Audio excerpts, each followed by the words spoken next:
Hey everybody, this is Scope. Welcome back to a new Let's Play. Not welcome back, just welcome. This is a PlayStation game. Quite an old game, yes, I know. But it is an awesome game. Nonetheless. Man, this game is really old, but I love this game. This is kind of a new series that I haven't really introduced you guys to before or ever mentioned that I like really. But I do, and I think it's about time I show it to you. And we're going to start from one of the older games of the series because that's where I want to start.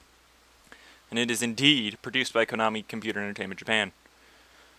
And here is our about 5-second intro, because this is about as much as the PS1 could handle back in the day. Oh my god, what is that? It's a card! And an eye. Oh my god! Well everybody, welcome to Yu-Gi-Oh! Forbidden Memories. Oh yeah! Let me tell you, by the way, that was some high-tech shit for the PS1. This is not a joke. Whoa, that's loud. And just so you guys know, I'm not emulating this. I'm actually playing it on a PS3, which is playing the PS1. So, yeah, I had to go through hell in a handbasket to get this to record, because apparently with the Hauppauge, you can't record PS1 games on a PS2, because PS1 games only output in 240p, which the Hauppauge can't record. So you have to put it in a PS3, which will upscale the PS1 graphics to 480p, thus allowing the Hauppauge to record from it. So, to that, right? Anyway, so this is Yu-Gi-Oh! Forbidden Memories. Anybody that doesn't know, Yu-Gi-Oh! Is a trading card game, and it's very popular. There are many adaptations of it, and this game I actually really like. So if you guys don't like Yu-Gi-Oh! Or not into it, don't worry about it. Just give it a chance, and let's watch this and see if you'll like it. So this was made in 1996, by the way, by Kazuki Takahashi-san. So pretty much this is our main menu. We're going to start a new game. Let's just do it. Let's jump right in. Alright, so now we have to pick a name. And my controller isn't working. Oh. Whoa. No, yeah. Oh, okay, I had to press X first. I was like, wait, what? Alright. Anyway, so, by the way, this game has an amazing soundtrack. If ever you find yourself bored watching this LP, just listen to the music, because, oh my god, it is great. Just ignore me, right? You know? So anyway, my name is Scope. Like, even this name selection screen is just like, sweet. Your name is Scope. I love that little jingle it gets too. Like, whenever you pick an option in this game, like here, it's gonna go like, you know, it's hitting some drum or something, and it's amazing. Alright, you cannot duel or trade with the same duelist code. Yeah, I'll go over what all this stuff means later, but for now we're just gonna start off and jump right in. I hear footsteps. Who the hell's that? This is it! I've found it at last! The forbidden treasure of the ancient sorcerers! Well, that was easy. Nice beard, by the way, guy. What the hell is that? And nice purple fingernails. Ha ha ha ha! Ha ha ha ha! What an evil laugh. And once again, this is Yu-Gi-Oh! Forbidden Memories. Ta-da! Shazam. Oh, wow, hello. Now this guy has a purple face. What is up with these people and weird purple-colored objects on their body? My dear prince. Oh, and in case you guys couldn't tell, we're in ancient Egypt a long time ago. That's where the setting of this game takes place, pretty much. My dear prince, are you going to the city to play cards again? You are of royal blood, walking the city streets dressed as a commoner? Have you no shame? Quite frankly, I'm embarrassed. So pretty much what this is we are the prince, obviously, and he's telling us to not walk among the streets among commoners. Now, what we can do here is we can stay and keep listening, and eventually he'll challenge us to a duel. And if we win, then he will let us go walk the streets, but if we lose, we get to skip all this events and it moves it on to the next plot. Or we can just run away and instantly go to the streets, which is what I'm gonna do. And he's like, oh, no, wait, stop, my prince. Drat, he's gone. I love how his eyes got all wide there. He's like, what? No, don't run. Alright, so, oh god, I love the PS1. Look at these graphics. Hell yeah. God, I'm loving this LP already. So pretty much Pharaoh's Palace, that's our place. We are the Pharaoh Prince. Or, in line to be the next pharaoh of Egypt or something like that. It doesn't really elaborate. But anyway, this is the shrine, which we can't do much at right now. The town plaza, which is where all the commoners are, is Can't do anything there either. Card shop is an interesting place to go. And then we can also go to the duel ground. Let's just go to the card shop and see what's going on here.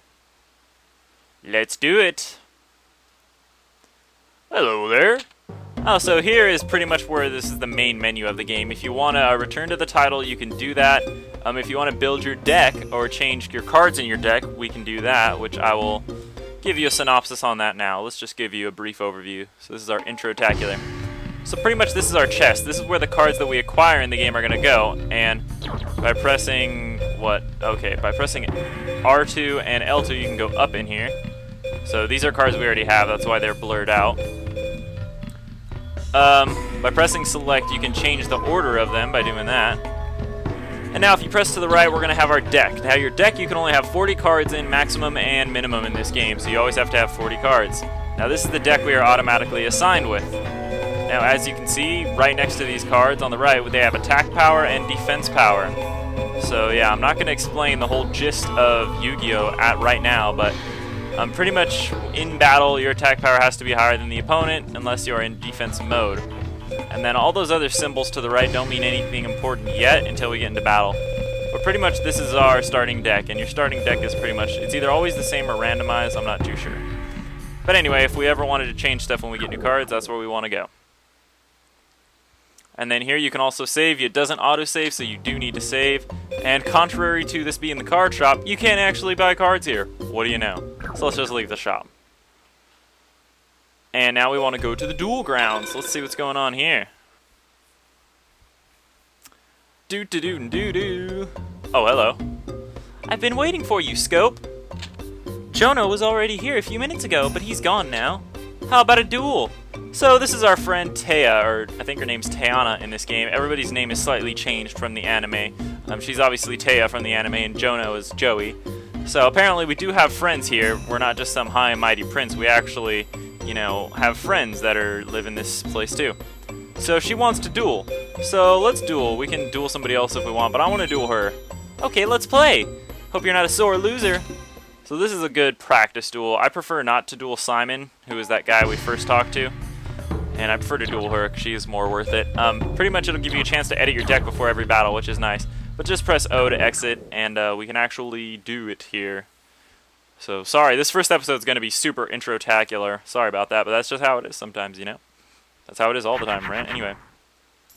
So pretty much this is how the game works. This is going to be my tutorial battle. You get 5 cards to draw from the beginning, and yeah, you draw more cards depending on how many you use that turn. So as you can see in the top right there, we each have LPs, and that's not like Let's Plays. We don't each have 8,000 Let's Plays. So as you can see, the computer and me, we both have 8,000 life points. Now, the objective in this card game is to try to lower your opponent's life points to 0. The first person to get to 0 loses. And to damage their life points, pretty much you have to attack monsters on their side of the field. And if your monster has stronger attack points, which is next to the sword here, than the opponent's, then you will kill their monster, and whatever the difference is between their attacks, you will do that much damage to their life points. Now, if they have no monsters on the field at that time, you can attack their life points directly. So, for example, if I attacked it with Green Kappa, he would do 650 damage directly to their life points. And then the other number over there is how many cards we have in our deck. As you can see, I have 35 because I just drew 5, but she hasn't drawn her hand yet. If you get to 0 cards, and you do lose, I believe. Or actually, no, you don't lose, you just can't do anything. Or maybe you do lose, I'm not sure. Certain times it's different. Sometimes if you get to 0, you lose. Sometimes if you get to 0, you just can't do anything because you don't have any cards left. So yeah, pretty much you can only play 1 monster per turn. And in this game, it doesn't matter summoning level, so you can pretty much summon any monster you get, regardless of how strong it is. So we can just forget about that. So pretty much, there's another thing you can do in this game. The way fusions work in this game is weird. If you want to fusion 2 of your monsters, what you do is you click up on it, and then you click up on the one you want to fusion it with. Now, you can do this with all your cards if you want to, and try to use all of them. Try to fuse all of them. So I'm just going to show you how that works. I'm going to try to fuse all of these, and you'll see how it works. So these are going to use all 5 cards in my hand. It's not always a good idea to do this, because you don't want to get rid of all your cards quickly. However, if you want to get rid of some weak cards so you have room for more better cards to come in next time, then that's a good idea. Now these 5 top slots here are our monster card zones. We can set up to 5 monsters here, so you can only set 1 at a time, obviously. And the bottom row is for magic and trap cards, which we'll get into later. And the field here is normal. Sometimes the field can change, and that'll power up your monsters, but once again, we'll worry about that later.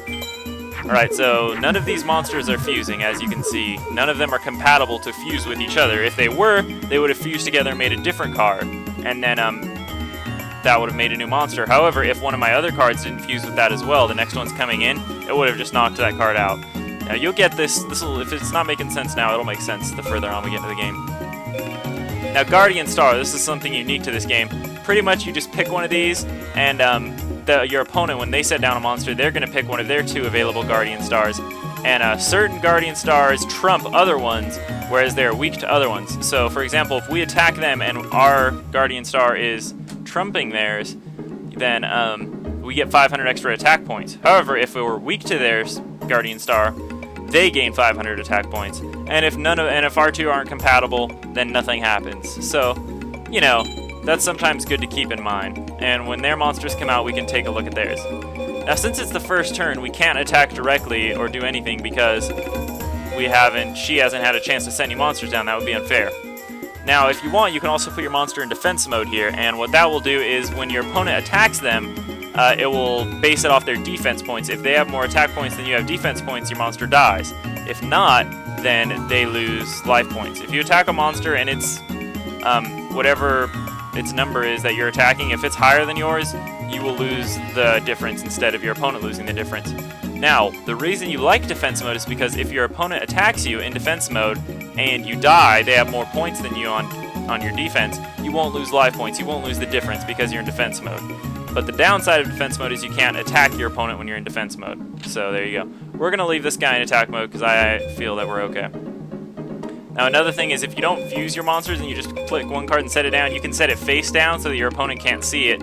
That way you can trick them into attacking it. They'll think they're higher attack and they're not, and then they'll lose life points. Also, if your opponent attacks your monster that's in attack mode and they have lower attack, their monster will die. Whereas if in defense mode they attack it and it's lower, they won't die. So she put a monster in defense mode there, so I'm just gonna continue going all out. Let's try to fuse 2 of these monsters here, sure, why not? Now that magic card I got there, I'm not going to use that yet. Pretty much we could activate that if we want, and what it is it's Dark Hole. It'll destroy all the monsters on the field, but we don't want to do that.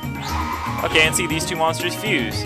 And the way fusions work in this game is it depends on what type of monsters they are. For example, that Cyber Commando guy was mechanical, and that sheep, I don't know what it was just like beast, and those 2 combined apparently make this guy.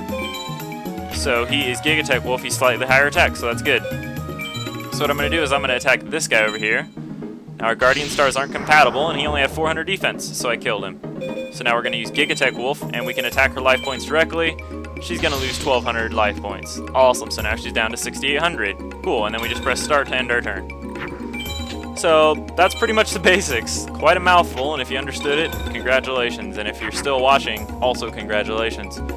Now, what do we have here? I still don't want to use this. Now, what I could do is I could place it face down if I want to use it later. And what would happen is it would go in that bottom row. And I could activate it whenever I wanted to. But there's no point. We pretty much will just leave it in our hand because we don't need to waste it. So let's just try another fusion here. I always try to end the fusion with the stronger monster. That way, in case the fusion doesn't work, we're still left with our strongest monster. Oh, and apparently these 2 guys fuse. Cool. Wow, that's interesting. Pumpkin, the King of Ghosts. He's a really, really good monster. He's got 1,800 attack. That's very high attack. That's probably the highest attack you're going to see at this point in the game. Now, see over there how when I click on her monster, it says its Guardian Star is Moon? Well, that means, and it's just gray, that means it has no effect. If I had a monster with the Sun symbol, then it would trump her Guardian Star, and we'd get 500 extra attack points. But if we had somebody that was, well, I forget what the symbol is that's weak to it, but we would lose 500 attack points. They would gain 500. Alright, so now these guys are all left to attack the life points directly. And as you can guess, each monster can only attack once per turn, obviously. And boom! There we go. So now she's down to 3,800. We should kill her next turn if she doesn't. Unless she pulls out some amazing trick, which it doesn't look like she's gonna. No, she's just gonna put another monster in defense mode. Cool. Alright, now this card is an equip card. If you press triangle, you can see what it does. Legendary treasure that increases the power of dragons. So, if you have any dragon monsters, you can equip this card to them by using it as a fusion. Just use it first, and it'll equip them and gain them 500 points of extra power. But we don't have any dragons, so we're just gonna throw out another monster. Alright, no fusion, that's fine. Alright, this guy's Moon too. Let's see if we can kill her with this guy. Aha, yeah, he only had 400 defense, cool. So now all our stronger monsters get to attack. Alright, let's attack with Pumpkin for 1800. And she's only got 2,000 left. Now this is the first battle, so that's why it's so easy and why she's sucking and not like attacking me back or anything, but trust me, this game gets ridiculously hard. This game gets so hard towards the end of the game that it's almost like you can never beat this game. You have to have really, really, really, really, really good cards. You almost have to cheat to get good enough cards to win this game. So, here's the results of the duel screen. It'll show how many cards each of you used and how much life points were remaining. Now, the duel skill, that's pretty much your ranking for the battle. Depending on your ranking, you will get different cards. As you can see, we got an A POW rank. POW means we overpowered her and just killed her. Now, the other type of ranking is technical, which is tech, and you get that if you make them like run out of cards or, you know, make them kill themselves somehow. And the best ranking is S. It goes S, A, B, C, D, obviously. And then depending on what rank you get a certain amount of spoils, which are star chips there. You can get up to 5 in each battle, and we got 4 because we got an A rank. And then down there at the bottom, that's the card we got for the battle. Depending on how well you do, you will randomly get a card that you can get from that rank. You can get really, really good cards this way. Certain people you will need to duel millions of times to get a really good card. And then if you click to the right here, you can see how many turns it took, and you can see all the interesting stats, which is cool, but we're done here. So the point of that is we got an armed ninja and 4 star chips, which is cool. Ouch, looks like I lost. Oh well, I'll play you again when I get a little better. Okay, now if you want to, you can talk to somebody else, and these guys will come up, and then we can duel this guy. There's some kind of festival going on in the damn plaza, but we'd rather play games right here like we always do. So this guy's not a main character, he's just a random NPC, and I don't want to duel him because he doesn't give any good cards, so I'm just going to go outside. Hey, did you know that there's a festival going on in the town plaza? Yeah, that goober over there just told me that. Come on, let's check it out. I bet we'll find Jono there. Alright, so apparently now we want to go to the town plaza to see the festival to find Jono and see what's going on there. Wow, there's lots of people around. Yeah, so she automatically takes you here. Anyways, we are out of time for this episode, guys, so in the next episode we will explore the plaza and see if we can find Jono here. I hope you guys enjoy the first episode of Yu-Gi-Oh! Forbidden Memories. I hope you like it, and if not, that's just too bad, because you suck. Anyways, I will see you guys in the next episode. Thank you, and have a good day.